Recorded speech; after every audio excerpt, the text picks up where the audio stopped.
स्वानंदी आता कसं समजवायचं ग या मुलीला आपण? तुम्ही मला नका समजवू का?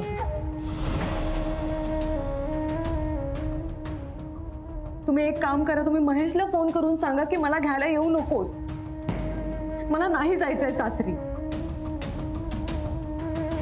आई तू काय बोलतेस? आणि आई कसं करतील असं आणि का? हे सगळं मीच करणार होते, पण त्या वच्ची आत्यामुळे. मावशींचं काय? वच्ची मावशींचं काय संपदा? अगं मोठी माणसं आहोत ना आम्ही.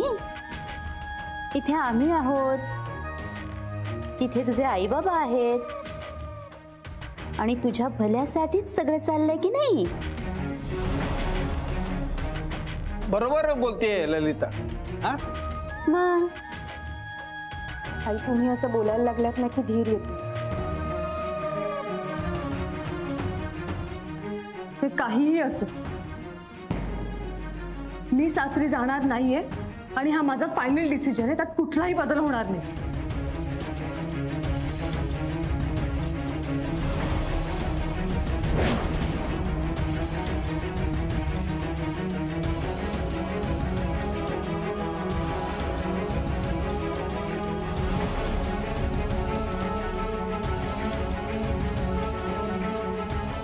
काय होईल आता?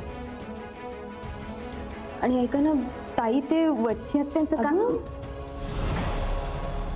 वच्ची आत्यांचं काय? म्हणजे त्यांनीच लग्न जमवले ना तिचंही.